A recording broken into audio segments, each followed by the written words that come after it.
à tous, on vient d'arriver à la Trinité, où voilà, le départ de la ligne en mai, où Caro va prendre les commandes du bateau pour cette fois-ci.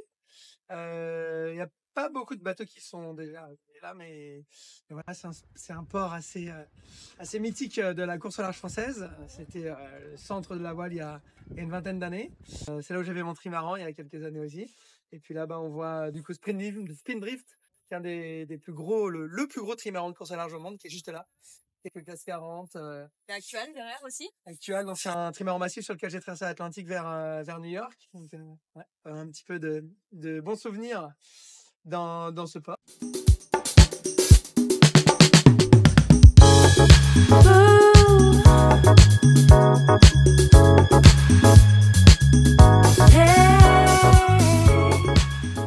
Donc les forces en présence, sur cette course, il y aura à peu près tout le monde, notamment DMG Maury, Alex Demange, qui était très bon sur les premières courses. Il va, je pense, encore beaucoup progresser sur les 2 années qui viennent, et il faut s'attendre à qu'il soit devant. Ouais, donc un des sérieux clients de la mini mai, c'est Julien Laetissier, donc le frérot sur 1069. C'est lui qui avait passé la ligne d'arrivée en tête la dernière fois, mais à cause d'une petite erreur de parcours, il a été déclassé second. Donc il a fait quatrième de la dernière transat, en troisième de la dernière transat, pardon. Et donc, je pense qu'il aura à cœur de bien faire et de faire mieux que la dernière fois. Donc, faut s'attendre à ce qu'il ait l'écrou.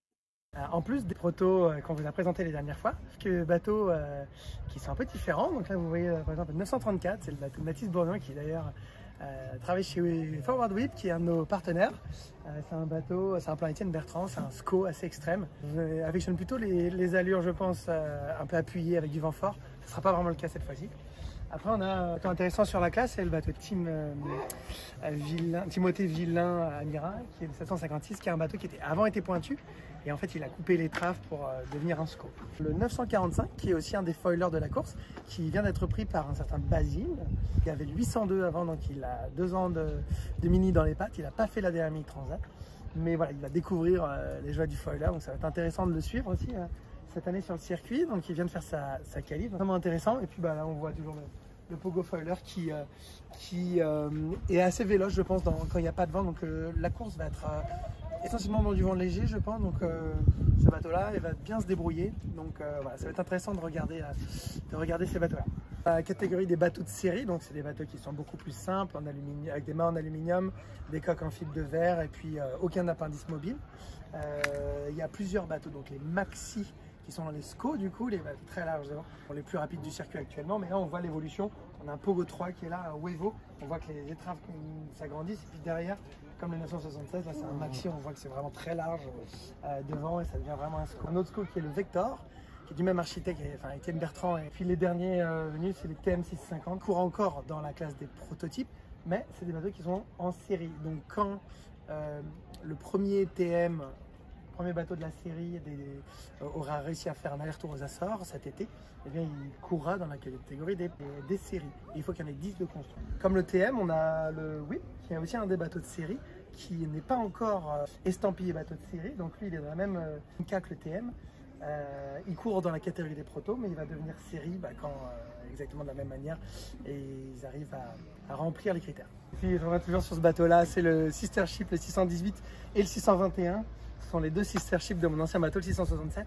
Et je pense que dans des conditions qu'ils vont avoir pendant cette course, ça va être des conditions très légères de vent avec peu de mer. Et ben ça, c'est un bateau qui a un vrai plus par rapport aux autres, parce qu'il est très léger, il a des lignes d'eau très fines, il a peu de surface mouillée, il a un mât au maximum de la jauge, il est très toilé.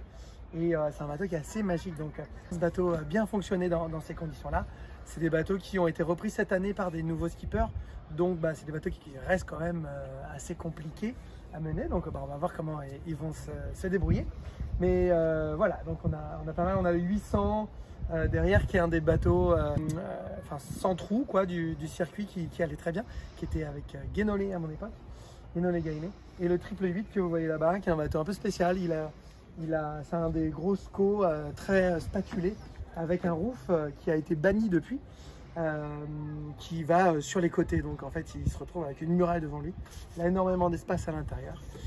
Donc là, On va pas faire la course, mais c'est pour vous montrer un peu les deux spectres, les deux côtés du spectre de la course au large. On a les mini qui sont les plus petits bateaux de course au large. Et ce trimaran, c'est le trimaran Spindrift, qui est le plus gros trimaran de course au large du monde. C'est l'ancien Banque Populaire 5 qui a gagné le trophée Jules Verne il y a quelques années et donc qui a fait le tour du monde en 45 jours avec Loïc Perron à bord. Aujourd'hui, donc, c'est Spindrift. Yann Guichard et Donat Bertarelli qui ont ce bateau, qui ont tenté plusieurs fois de battre leur propre record, enfin qui a été battu depuis et qui est maintenant à 40 jours le tour du monde, qui est pour moi le plus beau record qui existe sur cette planète. Ils n'ont pas réussi. Donc voilà, donc, le plus petit et le plus gros bateau de course à large qu'on puisse imaginer. Donc voici le trimaran actuel, c'est l'ultime du coup qui s'appelait anciennement le trimaran massif et c'est le bateau sur lequel j'ai gagné The Bridge avec François Gavard. Donc voilà, c'est un très très joli bateau avec lequel j'ai fait d'ailleurs mon record de vitesse sur l'eau.